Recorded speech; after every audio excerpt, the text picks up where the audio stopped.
Now help me enthusiastically welcome our first speaker this evening, Erik.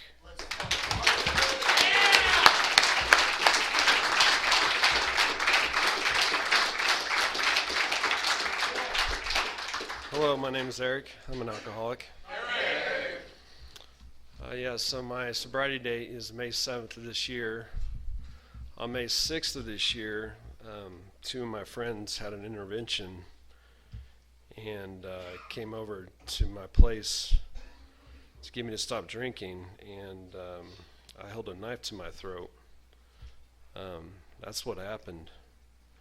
So what it was like, when I was 13, me and my buddy, we found a box of liquor in his parents' basement, and I remember it caught our attention because one of the bottles of liquor was shaped like a bowling pin, and it was like 10-pin bourbon or something like that. And you screw off the top, and there you go. So we found that, and I was 13, and I found the world I'd been missing.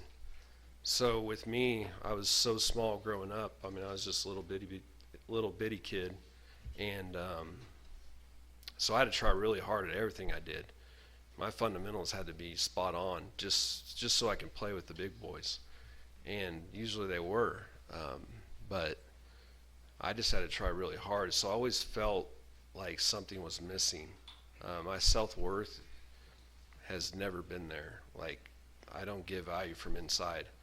I always get my validation from outside, from you guys. And so when I found alcohol, man, that was it. That filled that missing void. And I remember being in high school, being 15, and we were out drinking before the dance that night, and I remember dancing with one of the prettiest girls in our class, and some girl I had no business dancing with, and I was dancing with her, and I was having a blast, and I asked her to go with me that night, and she's like, "Are you always like this?" And she's like, "Yeah, let's go out." Well, by Monday morning, we already broke up, because the drunk me can get the girl, but the sober me, no, doesn't get the girl. And I learned that lesson real quick. So I loved alcohol from the get-go, and every chance I could, I put alcohol in my system, and I never knew when to stop. When everybody else was just relaxing, having a good time, I'm gauging, like, are they going to notice if I have one extra? Can I squeeze one in here? Or can I drink beforehand? Can I get one in when no one's looking? Just because I know it's going to take me more than it's going to take you. That type of thinking. And then when the night's over with, it's not over. It's just beginning. And that's just how I rolled. And so with me, there was a lot of fun behind alcohol. I had a lot of good times. In college, I was in Manhattan, Kansas, K-State, go Wildcats, and I feel like we ruled that town. Aggieville is a great college town, and I feel like we did. We just had a good time. And so there was a lot of good times that I had while drinking. But those times, they left a long time ago, because I just couldn't tell you when the party stopped, ever. Like that night, what year, whenever, I just could never tell you when the party stopped, but it did stop. It just never stopped for me. And so I started drinking to just function in daily life and to feel normal, and everybody else is drinking to have a good time, and it doesn't work that way. And then later in life, you get older and you get anxiety problems and depression and all this other stuff, and now you're drinking to try to fill those voids. and it just compounds the problem, and it just gets worse and worse. And luckily, you have friends like my friends. If you have friends like my friends, they come over and they do something about it, and they have an intervention and help you get back on your feet, because you want to die. You do not want to live. You don't want to take your life, but at least I didn't want to take my life, but I did not want to live. Like if I wasn't here the next day, that would have been just great with me. But that's very sad. What it's like today, though, is totally different. Like I have a big connection with my friends. Like I love them all to death, and they're kind of my ride or dies, because like they brought me to this meeting, that sort of thing. They're the ones that are gonna get me out of the funk. They're the ones that I'm gonna go crying to when I'm having a bad time, and they're the ones that they're gonna lean on me when they need some help. And that's how this thing works, you know. You stay connected. I stay connected with my higher power. I stay connected with them. My sponsor always preaches connection. He's always talking about it. So it's all about connection. So that's what I do today. And it makes life is so much enjoyable. And not only that, I get to be able to handle all these negative emotions that come my way. I can handle them nowadays. It's crazy, because anxiety is a bitch, and it is. And it comes my way nowadays, and I know what to do. I know how to handle it. I know when to slow down. I know when to, take breaks. I know when to go to a meeting. I know when to talk to my friends, when to talk to my sponsor, when to talk to my therapist. All that stuff's important to me, and it makes everything just manageable. But it allows me to have those good times now, and I get to have those belly laughs with my friends, and those really weird, obscure moments of hilarity and just of comedy that just make your week.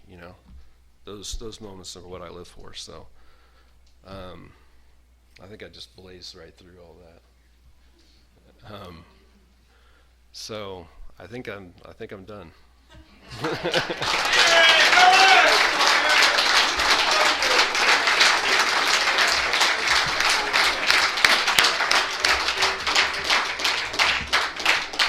Thank you, Eric. Let's give him one more round of applause, too.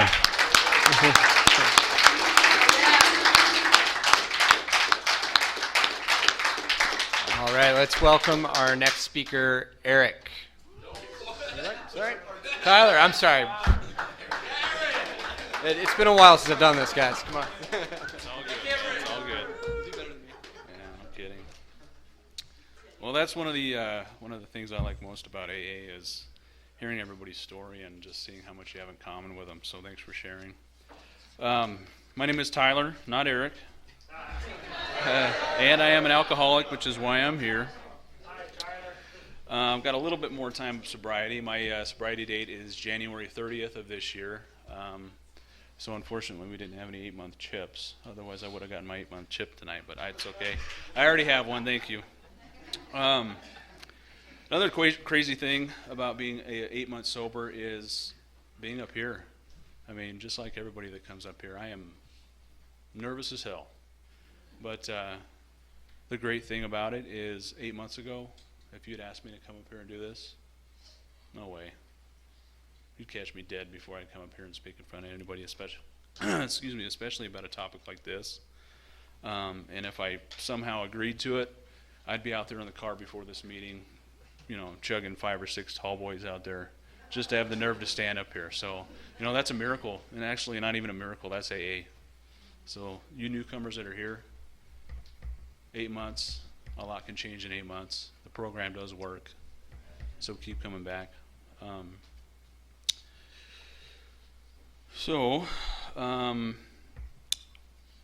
am an Arizona native, born and raised in the Phoenix area, West Side, Peoria. I don't know if anybody here is even from there. It seems like I'm one of the minorities now when it comes to being a native to Arizona. So shout out to you guys back there that raised your hands. Grew up in a, I guess you would call it a strict family. Not necessarily strict in like a very regimented way, but my dad kind of had some ground rules and beliefs of his own, and we were definitely held to those beliefs and those standards. Didn't really attend church much as a kid, but was definitely kind of taught those values and right from wrong. And I didn't find out until I got a little bit older that my dad was very much against any type of alcohol or drugs in the home. And the reason for that is because his father actually died from alcoholism. So being here today and being in this program, I've learned a lot of things that I have in common with some of my family members in the past. So it explains some, but not all. So that was kind of interesting to hear. Anyways, grew up, pretty normal childhood. Nothing crazy happened to me. I was a really good student, usually almost straight A's all through school. Loved sports, always played outside back when there wasn't really any video games. I was always outside. I was the kid that was out there until the street lights came on. Just active, just a normal childhood. Stayed away from drinking, like I said, drugs, all that. It just wasn't in the family. It wasn't around me, so I wasn't even thinking about it. But as I got into high school, obviously that becomes a little bit more prevalent. There's a lot more of that going around, a lot more of a different crowd around, kids from different schools coming and all being in the same school. You start to meet new people and hear about different things that are available out there. So that's when I started to realize, hey, there's things out there I could try, but I was still too shy, too nervous to try anything. I didn't want to get in trouble with the parents. So I kind of just did my own thing. Had my group of friends, played some sports in high school, but as far as going to parties, anything like that, it wasn't really my thing. So kind of helped me steer clear of alcohol through high school. Got good grades again, went on to college, Arizona State, shout out, hopefully. Thank you for that. It's got to be somebody. Went to college, and that is where I met my wife. Funny story. I have a one older brother who's 3 years older than me, and then a younger brother. There's a 14-year age difference between myself and my younger brother. So I want to say it was junior year of high school, all through college, I would actually pick up my little brother from daycare after school. And that's where I met my wife. She was actually his daycare teacher. So interesting story. But the reason I bring that up is because, and this is not me blaming her, but that's where I was introduced to alcohol. Not necessarily from her, but when I went to meet her parents for the first time, they live in Tucson. They were having a party with their neighbors across the street, and there was a karaoke party. And I've already mentioned that I was kind of a shy, keep to myself type person, and here I am meeting the parents for the first time at a karaoke party. Well, I don't remember who said it, but somebody said, "Hey, loosen up, drink this." And that was history. And I rocked the shit out of that show that night. At least I think I did. I think I was singing some like B.B. King or some crazy old shit that I'd never even heard of before, but man, somehow I knew all the words. I don't know how. Maybe they were on the screen. That's probably why. Anyways, that got me going, and just like everybody that's here, everybody that struggles with alcoholism, you know that feeling of, wow, this is what I can be.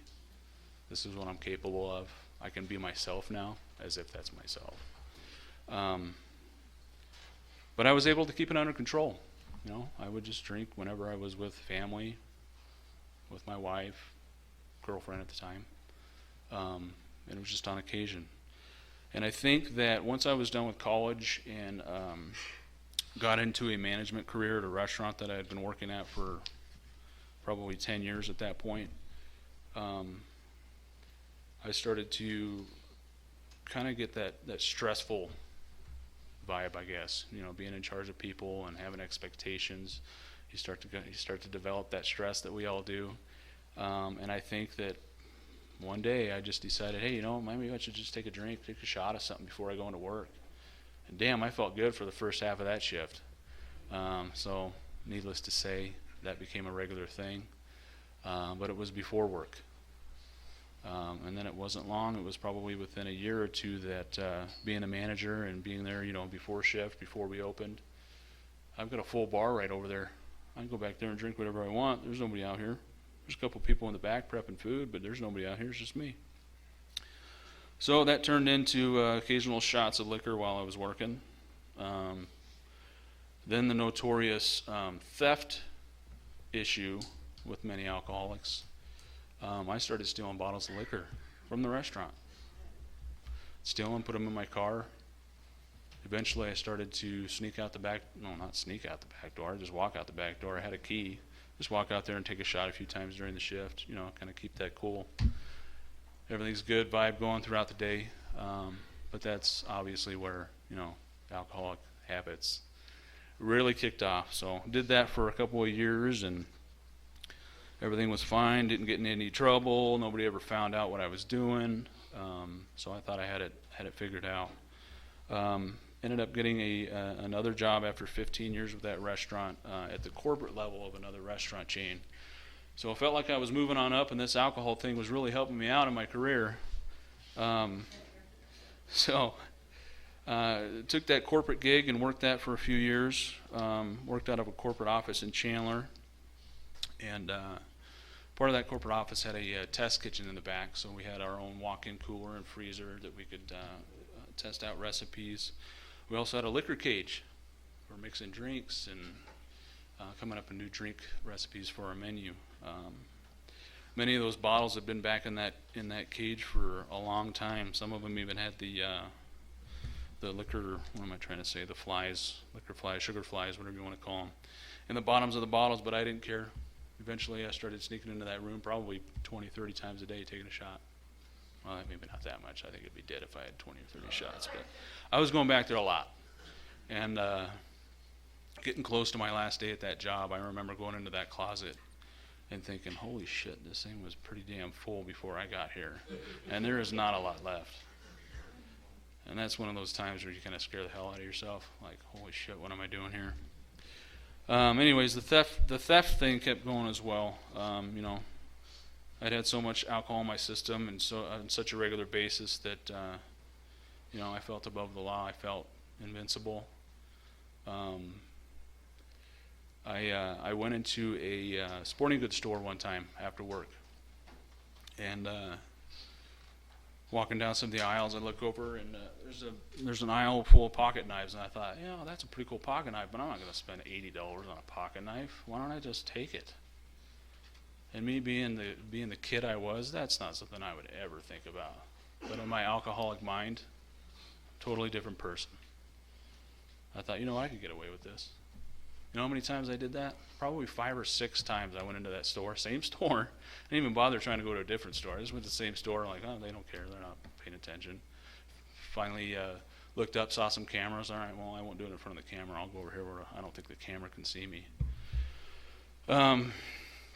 Anyways, after that 5th or 6th time, a couple of big dudes met me outside the front door on my way out of that store, and luckily was not arrested, but the police were called.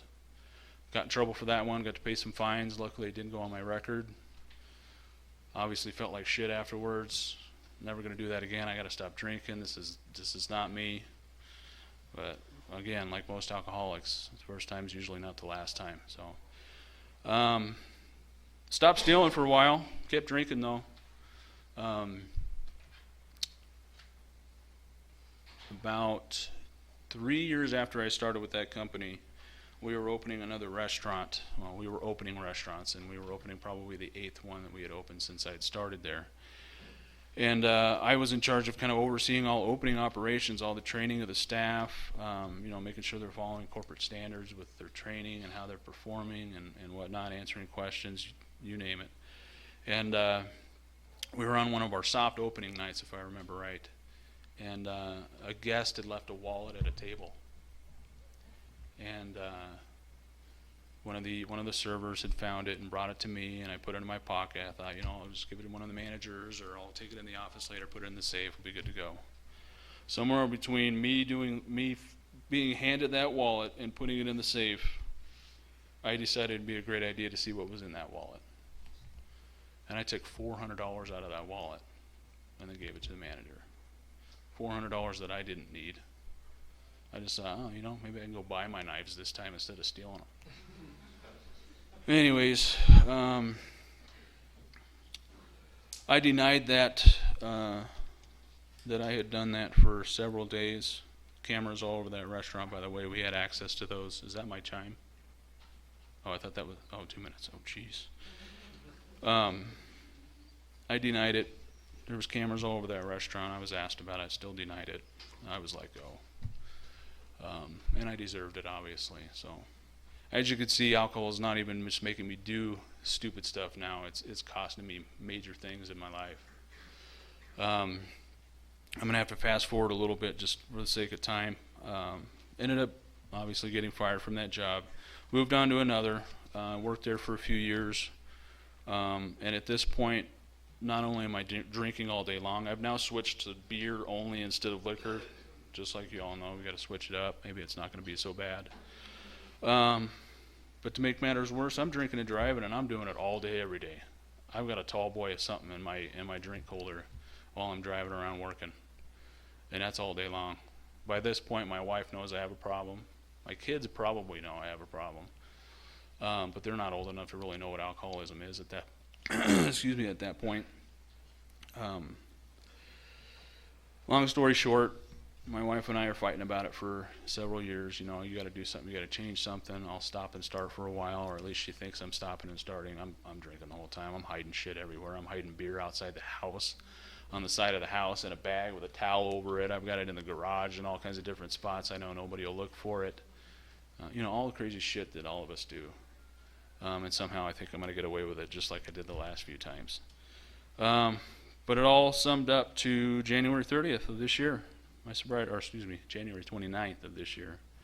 I got arrested for DUI. Never been in trouble with the law outside of that stealing at that store. And that became my rock bottom, not just because of the DUI, but everything that came along with it, family-wise, friends-wise, career-wise. And I never felt so bad in my life. Just humiliation, you name it. A lot of you probably know what that feels like, but that brought me here. Just about a week prior to that, I had been introduced to somebody who would later become fairly soon after become my sponsor, and he brought me to a meeting here. It was, I want to say it was a Monday night candlelight meeting, if I remember correctly. I was drunk at that meeting.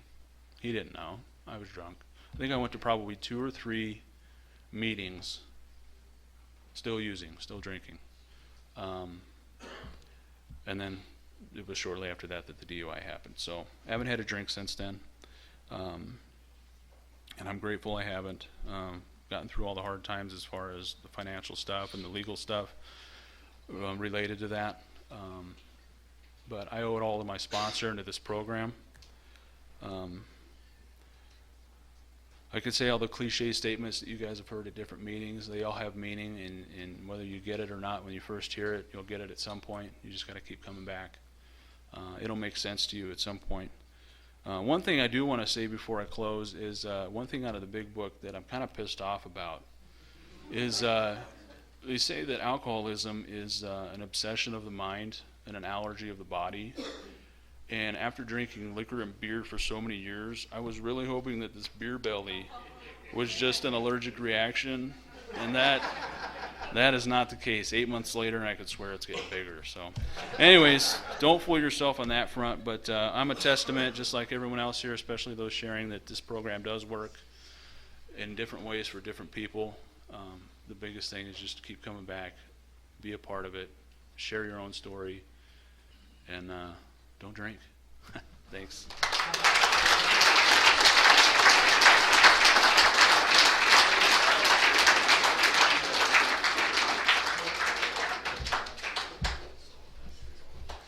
Thank you, Tyler. And let's welcome our third speaker this evening, Stacey.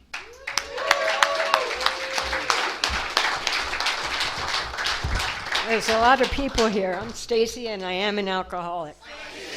Been an alcoholic since I was 13. 13 seems to be so many people's story. I started drinking at 13. I was a blackout drinker from the day I drank. I drank because I couldn't stand the way I felt. Drinking was never fun for me. You guys all went out and had a good time, and it was a disaster every time I drank. Because I was a blackout drinker, I would wind up in different states, different cities, got expelled from high school for biting the assistant principal. I got back in, though. My goal here tonight is to help just one person hear something that will help them. I always cry. I'm oversensitive. I admit it. Finally. For the first time in my life, I am not suicidal, and that is a gift. I'm not a young woman. I've been suicidal my whole life. Yeah, and they were good ones. They were good ones. I woke up in ICU, and they told my parents to plan my funeral. And when I woke up, all I could think about was God. Somehow I knew the answer was God. My second serious suicide attempt was really a good one. I called the police and told them there was a crazy woman across the street with a gun because I wanted them to come and shoot me. Because I was too chicken to do anything else, and that's what they do. You point a gun at them and they shoot you. Well, it was a BB gun. It wasn't loaded. I don't even know how to work a gun, and I was drunk, as you can imagine. And I remember all of it until the police took me down and handcuffed me. And I wound up in jail for the first time. And it was not a pleasant experience whatsoever. And luckily, I had been in touch with, they're called Pronghorn and Stone Ridge in Prescott Valley. I don't know if any of you know of it. And instead of keeping me, they let me go to the psych ward. And I'm telling you guys, I didn't think I could recover again. I did not have another recovery in me. I'd been sober for 10 years. I've been in and out of this program since I was 13. And I'm not young anymore. I'm not going to tell you how old I am, but I am not young. Okay? I had a very punishing God. I was raised in, this is what I call a normal, dysfunctional Catholic family. And I grew up with a very punishing God, and I thought he made me an alcoholic because I was a bad girl. And when I drank that I was actually going blind. I did not know you could go blind from alcohol. And you can. I know now. Yeah. And the shame you feel when you walk into the grocery store at 6 a.m. for a bottle, and they're just looking at you. You feel shame. And I stayed sober for 10 years. I was married. We were AA guru, Mr. and Mrs. AA guru, and I was happy, but I always wanted to leave. It was too hard. And I met Vicodin after 10 years, went to the dentist, and we were off and running. And I drank again after that. You know, and I could go on and on with the story. It's ugly like everybody else's. It's ugly. And if you're young here, guess what? It's not going away. It's never going to go away. You have a disease, and you need to learn how to deal with it.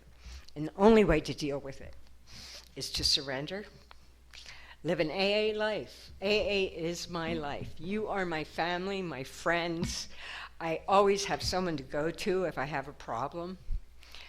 But I don't really have any problems today. I want to live today. I want to be happy. I want to be peaceful. I want God to live in my life, in my heart. You always have meetings and people say, well, let's talk about God. And I think, how do you talk about that? Because it's in here. That's where I feel it. And it brings me peace. When I finally I was living in my car for 2 days. I say I was homeless, but I wasn't because I couldn't stand to be dirty. It was just not okay. So I had two choices, to live in my car or to go into a halfway house. They weren't treatment centers, they were halfway houses. I stayed there for 3 months. I got a sponsor. And they had Alano clubs in California that were open for like 7 in the morning till 12 at night. And I lived there. I went there first thing in the morning, and I didn't leave till they closed because I knew if I went out the door, I would drink. And the old timers would come in and out and have coffee. And this one guy, he looked like a Smurf. I have a picture of him. He saved my life. He came in and said, what are you doing? And I said, well, I'm trying to not drink. And he said, okay, this is what I'm going to tell you. Let me remember how he put it. I told him what a punishing God I had, and that I was never going to be okay, and I knew it, And he said, okay, I'm going to ask you a favor. I want you to forget everything you were taught, because did it ever occur to you maybe they were wrong? And I went, no, it didn't. And he said, okay, we're going to leave all that over here, and today you're going to start a new life with a loving God of your choice. And my guy back then, because my parents gave me no attention, he became my parents. He was with me all the time. He told me he loved me. He put me to bed. And I was happy. I was able to let that God go and start to get sober. I worked the steps. We hear it all the time, We all know what to do, but do we do it? And do we do it 100%? Because 80% is not enough. It just isn't. It will catch up to you. I have such a good life today. To be happy, I didn't know how good it felt to be happy because it had never happened to me. I go to meetings every day. I've been involved with Stone Ridge Treatment Center for 3 years. I go back once a year for a touch-up, or what's the word I want? Yeah, thanks. Yeah, you get older and the words get all mixed up. And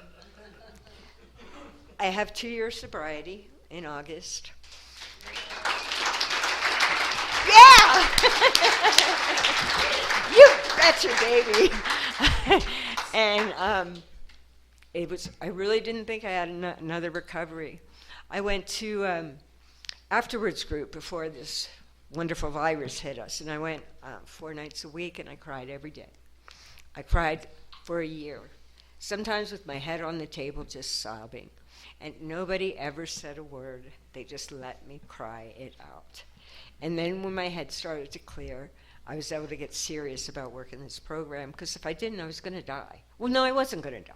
God, for some ungodly reason, will not let me leave. So I have a purpose.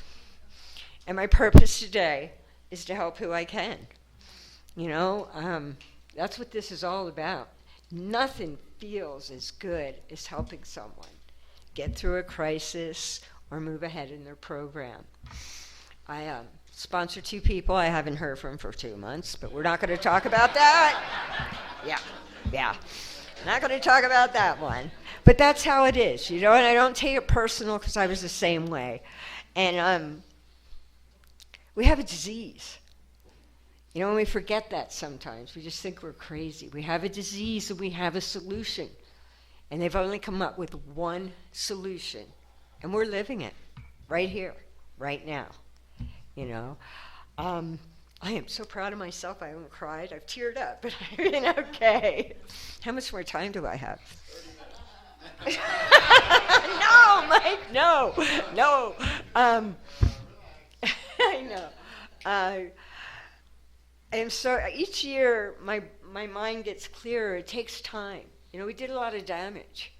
At first, they told me I had brain damage, and it was really a good excuse when I did dumb things. Like, oh, I got brain damage, And I don't have brain damage. I'm just another alcoholic trying to find my way in the world. We're not like other people. I don't care what anyone says. We are different. We feel things different. This disease has ruined my life. I have to be real careful not to think, what if I'd never picked up that drink? What would my life have been like? And I can't do that. My life has been just the way it was supposed to be.